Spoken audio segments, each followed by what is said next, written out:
Hello, everybody. Welcome to On the Move, a show where we share transportation, sales, and marketing success stories.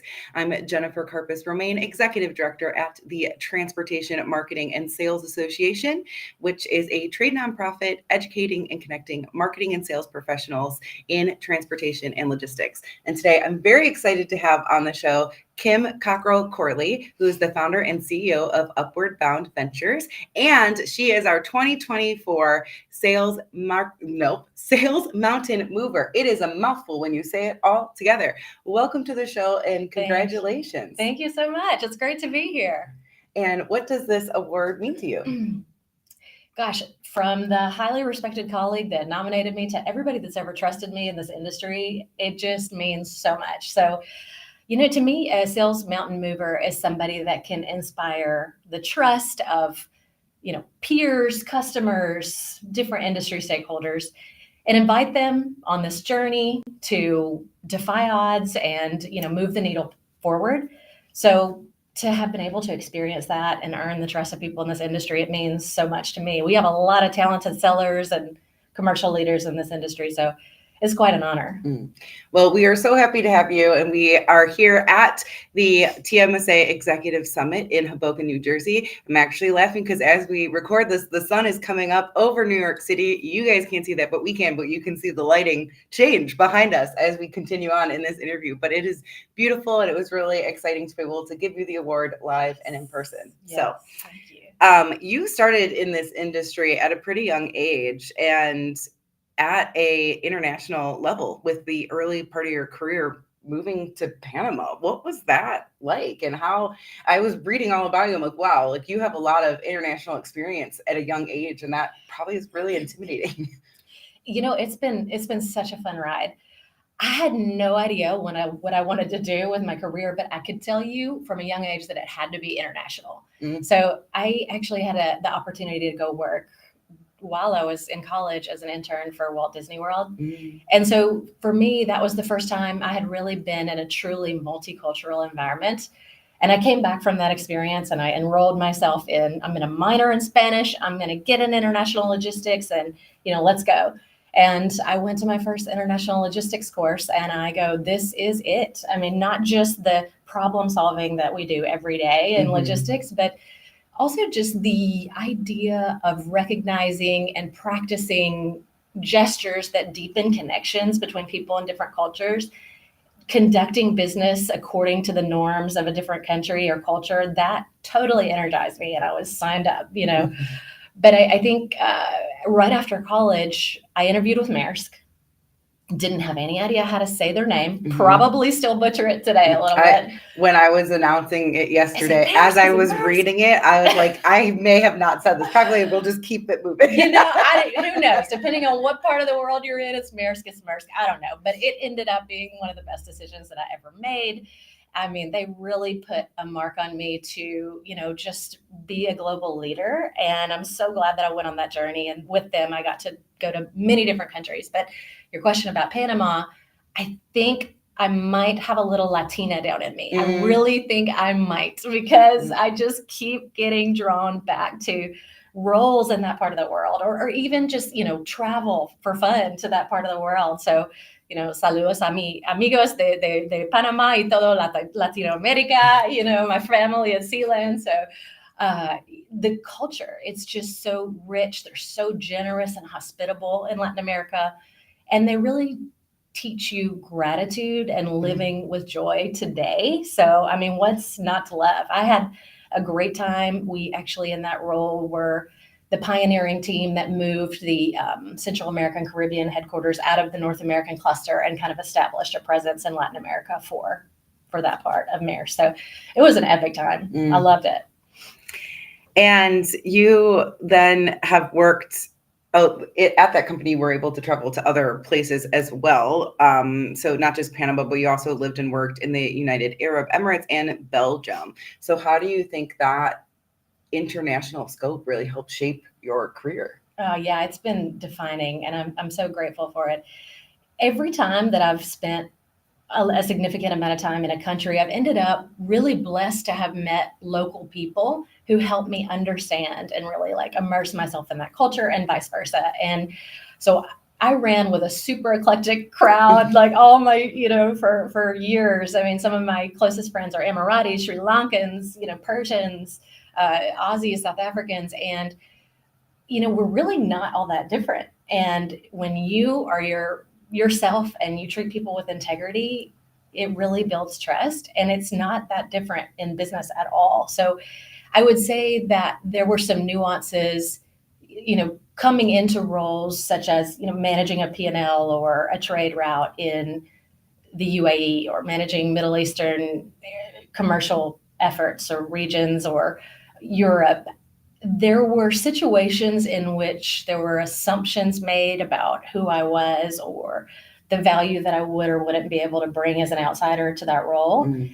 And I think it really helped me to just define or refine rather my ability to connect with people by overcoming those assumptions through really earning their trust and delivering results. So I think that, and just the ability to really build rapport with people across country and culture lines and just find something that really unites us and makes us similar.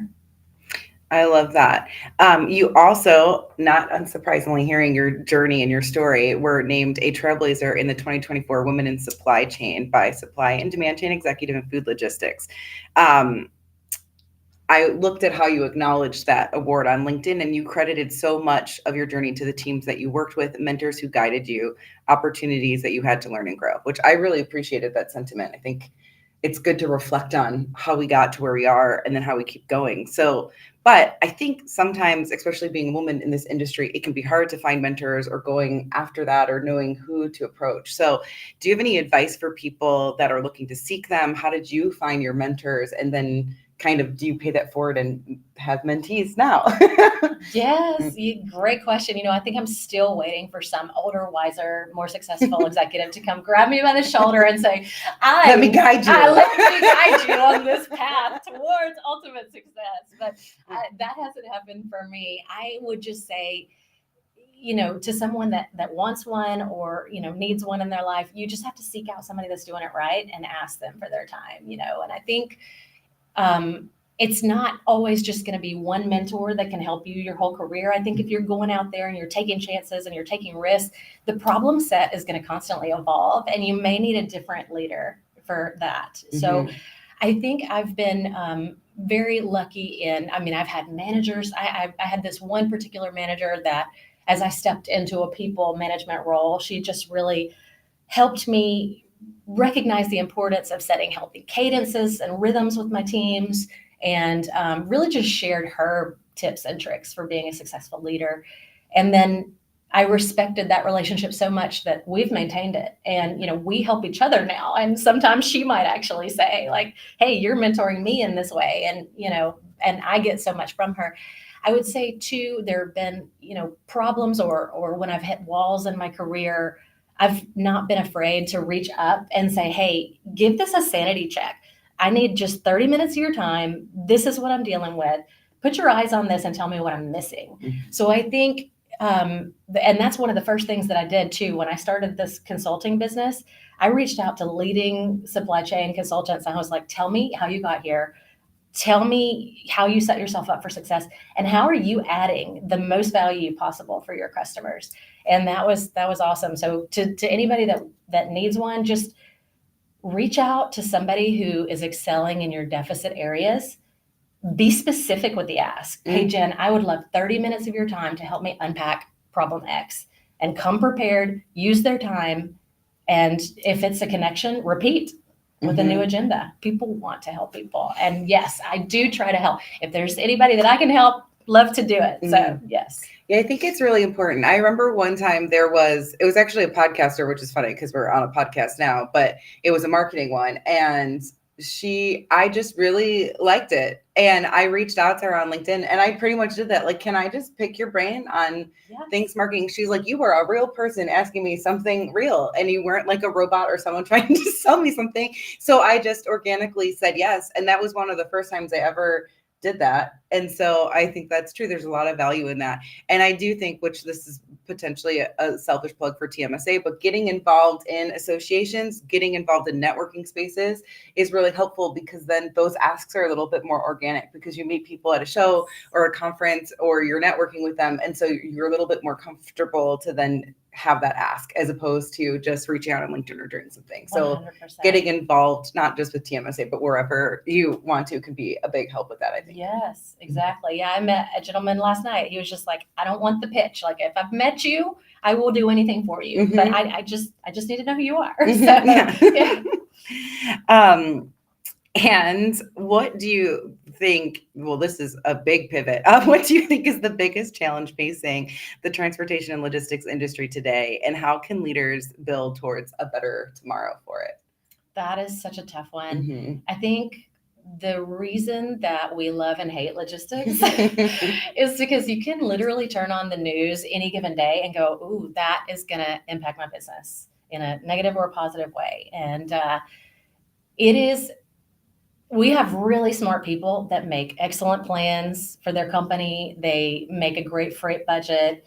They have a great strategy. And then the minute they lock it down, some geopolitical event somewhere far, far away happens, and it topples everything and leaves everybody scrambling. And I don't think that's ever going to change. So I don't have something super wise to say, but I think that that's the thing that everybody's grappling with is, okay, we've got strikes over here. We've got weather over here. We've got tension over here. Literally the past week you just described, just 1 week in logistics. In 22 years, I've never not had a week. I mean, that's how it is. It's just, what is the next storm, proverbial storm that's coming our way? But I think that there are 3 paths that a company can take to, they can either do nothing, and just be reactive and scramble. They can increase their safety stock and therefore their inventory carrying costs. But I think that we've come a long way. And since I've been in this industry, I've seen some major shifts toward really good technology that can help companies see how they're sticking to their plan, get it back on track, and really tighten up the communication with their origin and partners and contingency plans. So I think there's a lot of really great tech that's in this industry now, and that's really exciting. And tell us a little bit about Upward Brand Ventures. So you have this vast experience working at the actual companies that are, doing all the work, doing travel in the world, helping everybody. But now you started your own company. What does that look like, and why'd you get involved with that? And I called it Upward Bound Ventures because I really like to grow things from the ground up. And so I just had this vision of, let's get this thing, the foundation laid for companies that want to succeed in sales and marketing, and just grow it from there. Over and over in my career at Maersk, I had the great opportunity to just go into kind of just greenfield. There's nothing there, territories or markets or launch companies that didn't exist, or we were reviving one that used to exist and in a different way. So that to me, and then 7 years at a fintech startup, just 0 to 1 company, nobody to look at in the industry or even elsewhere to say, okay, that's how you do it. There was no playbook. So it's really sharpened my problem solving capabilities, and I've tried a lot of things. I've learned a lot of things, and I feel like I've come up with a pretty good little secret sauce to help. It can be, I'm helping companies of all sizes, from multinational conglomerates, but really my passion is helping early stage or small to medium companies really get the sales and marketing right. And, it can be, I'm helping folks who just are having some issues with the customer journey and customer service, or it can be, I need to establish myself as a thought leader in this industry and get that inbound marketing machine working so that it's paving the way for sales. Or I'm helping folks whose salespeople just haven't quite figured out how to get their messaging with customers to resonate for the target segment that they want to be in. So it really is, across the board, just companies laying that foundation. And it just gives me so much joy to have all these new problems to help people solve. It's my favorite thing to do, and to just grow their company from the ground up. Wonderful. And one thing I wanted to talk about too is you really are dedicated to your charitable work on top of the work that you do in the industry. And I was reading about, especially in the realm of mentoring young women, but supporting victims of trafficking. I spend time I donate to trafficking, but to stop trafficking. Yeah. Should emphasize that. But I volunteer on the Ohio Alliance to End Sexual Violence. I'm the board president there. So I was really excited when I was reading about that. So I would love to just talk about it and how you contribute, and if people are interested in getting involved or helping, how they can do that and why you kind of dedicate some of your time there. Yeah, I've always been passionate about serving. It's just a big component to my faith. I even met my husband in Guatemala while we were doing mission work. He's from Iowa, and I met him. I was living in Atlanta, and just that's how we met. And we really got involved quickly with youth at our church and our youth group, and we just have a burden for the depression, the anxiety, and the lack of identity that teenagers have today. And I think, if you ask God to, break your heart for what breaks his, he really will. And I think one day I heard this founder come and talk about the work that they were doing to rescue women who were victims of sex trafficking. And he lamented that they were starting to see an influx of teens and children, and that wrecked me. I mean, it absolutely wrecked me, because not only is it tough enough to be a teenager today with just the bombardment of messaging and things that aren't true and just confusion and rejection of social media and things like that. How do you add that to it and come back and make your life successful? So I don't have anything to add. I've never been impacted by this huge issue. I just was compassionate, and I made time, and I just reached out, and I was like, what can I do? I live here in this city, and I can help. Somehow, what can I do? Can I cut grass? What can I do? And they didn't actually even have a volunteer program. They gave me a bunch of forms that they made, and, like that day, and like sign these things, and, come, and so I think I'm the only volunteer that I think they have at this place, this nonprofit at the moment. But I just come, and we will bake, or we'll do nails, or sometimes we have dance parties, or we'll play Uno. Whatever. I just roll with it, And I would say that most days I come home and I'm like, I don't know that I made any impact. It was very surface level.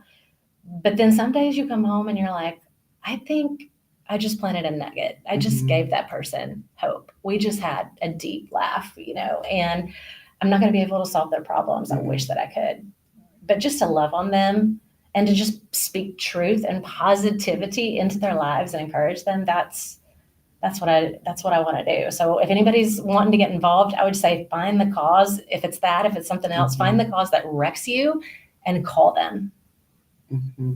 Yes, I think it's really important to find what you're passionate about, and then it's easier to find the time to donate, to go there. So, okay, so my favorite question to ask everyone, it's one that I ask every single person who comes on the show. If you could go back in time and advise a younger Kim anything, and this could be personally or professionally, when would you go back to, and what would you tell her? Oh my goodness. Well, I would say failure is a gift. It really is, in some awkward way. And I think that the greatest development that I personally have experienced is when things didn't go the way that I wanted them to. And I think that you have the opportunity in that situation to reflect on the situation, really contemplate it, and pick out the things that you can own, the things that you can control, and set up a plan to act differently next time. And if you're putting yourself out there and you're taking on heavy challenges and really pushing forward, failure at some point is just going to come. And, I think even if the odds were stacked against you the whole time and you never had a chance to succeed, or it was unfair, you can still look at the situation and go, okay, what can I do next time to put myself in a better situation? Or what can I own from that?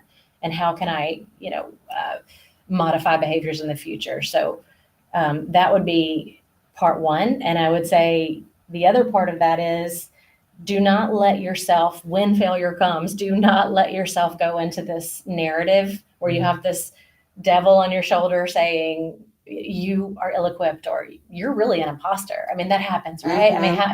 It happens. It's really common for males, female, everybody experiences this imposter syndrome at some point. So don't don't listen to it, don't go into it, and don't go into a dark place, because this is normal and this is an opportunity to grow. So stay true to your North Star, keep on climbing and know your worth. Mm-hmm. I would go back a few years and tell myself that for sure. Yes, it definitely took me a long time to realize that your perspective matters. So if you're at a new company or you're doing something, and because I've been in that position where I worked at a tech company, I'm like, everyone is so much smarter than me because I don't. But then I was like, wait, but we're selling to sales and marketing people, and that's what I know. So my perspective matters. So I think it's important to kind of shift that sometimes and realize that you may be different, you may have different viewpoints, but that brings more perspective to the table. So 100%. Everything is going to be better at the end. Yes. I love that. Well, thank you so much for coming on the show. I am laughing at how the sun has traveled. I set up everything so perfectly before you showed up, and now, well, they can see you. I think I'm a little bit I think in the they shadow. should be watching this sunrise. Yeah, you guys are missing out on the beautiful sunrise. But I appreciate you coming on the show today and for being here at Executive Summit. We are starting our day 2 in just a little bit. We're going to go grab our breakfast. But thank you to everyone who watched this live or listening to it where you get podcasts. Next week, we will be interviewing the marketing mountain mover. So check that out.